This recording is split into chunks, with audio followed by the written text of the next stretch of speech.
Bismillahirrahmanirrahim. Assalamualaikum warahmatullahi wabarakatuh. Baik, apa kabarnya soli-solihah? Semoga ananda sekalian dalam keadaan sehat walafiat. Sebelum kita mulai pelajaran kita pada hari ini, ada baiknya kita membaca doa terlebih dahulu. Jika sudah, hari ini kita akan belajar tentang ilmu pengetahuan alam. Materi yang akan kita bahas yaitu sifat-sifat bunyi. Sifat-sifat bunyi itu ada 3. Yang pertama, bunyi dapat dipantulkan, bunyi dapat merambat, dan bunyi dapat diserap.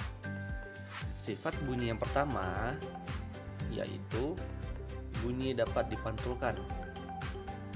Pemantulan bunyi terjadi jika bunyi mengenai dinding permukaan yang keras. Ada 2 macam bunyi pantul. Yang pertama gema dan yang kedua gaung. Gema itu bunyi yang terdengar akan jelas, sedangkan gaung bunyi yang terdengar ataupun suara yang terdengar itu tidak jelas. Gema prosesnya terjadi apabila sumber bunyi dan juga penghalang gelombang bunyi itu memiliki jarak yang cukup jauh. Misalkan kita berteriak di pegunungan ataupun di lembah, maka suara yang akan kita hasilkan itu akan bergema sehingga akan terdengar dengan jelas, berbeda dengan gaung. Coba perhatikan gambar nomor 2. Tanda panah menunjukkan bahwa penghalang itu berada cukup dekat dengan sumber bunyi yang ada di bawahnya, sehingga bunyi akan terdengar tidak jelas ataupun suara yang dihasilkan akan terdengar tidak jelas gitu. Kemudian sifat bunyi yang kedua yaitu bunyi dapat merambat. Ternyata bunyi dapat merambat melalui 3 media ataupun perantara. Yang pertama benda padat, benda cair, dan juga benda gas ataupun udara. Pada benda padat, contohnya pada gambar 1, apabila kita menghubungkan 2 kaleng dengan seutas tali ataupun benang, kemudian kita berbicara, maka teman kita ataupun lawan bicara kita yang berada cukup jauh dari kita dapat mendengar suara kita dengan baik. Sedangkan pada gambar 2, pada benda cair, apabila salah satu teman kita memukulkan tangannya ke ember, maka akan menghasilkan sebuah getaran, dan getaran tersebut akan bergetar di permukaan air sehingga akan ditangkap oleh daun telinga kita dan kita dapat mendengar getaran dari ember yang kita pukul tersebut. Sedangkan untuk benda gas ataupun udara, contohnya sering kita alami di kehidupan sehari-hari. Misalnya pada saat kita menonton televisi.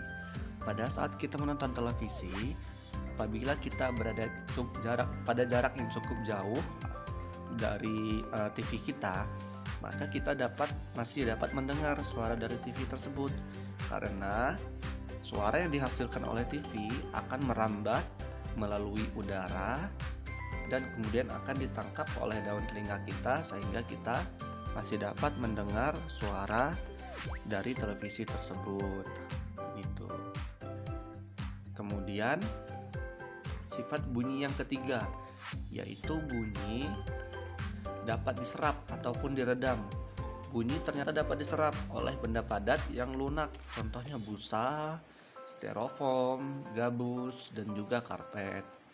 Misalnya, apabila Ananda sekalian pernah menonton bioskop, maka jika Ananda perhatikan, lantai ataupun dinding bioskop itu dilapisi oleh karpet. Tujuannya untuk apa? Supaya untuk meredam bunyi agar suara yang dihasilkan itu tidak keluar dari gedung teater bioskop. Begitu pula dengan studio musik. Lantai studio musik itu dilapisi oleh karpet dan dinding-dindingnya itu dilapisi oleh busa, sehingga suara yang dihasilkan dari studio musik tersebut tidak keluar dari studio musik. Baik, kemudian selanjutnya yaitu manfaat pemantulan bunyi di kehidupan kita sehari-hari.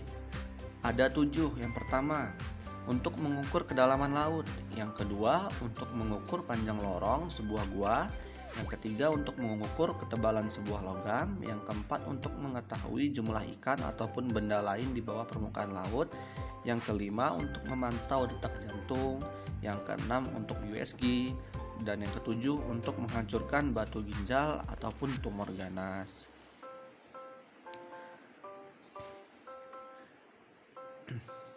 Baik, selanjutnya yaitu latihan. Silakan Ananda Solih dan Solihah membuka bukunya di halaman 96. Kemudian kerjakanlah soal latihan nomor 2 A, B, dan C dan nomor 3 di buku latihan masing-masing. Jika sudah, silakan didokumentasikan dan dikirimkan ke wali kelas masing-masing. Jika dirasa penjelasan Abi masih kurang jelas, silakan ditanyakan ke guru, ke wali kelas masing-masing. Demikian Abi akhiri. Assalamualaikum warahmatullahi wabarakatuh.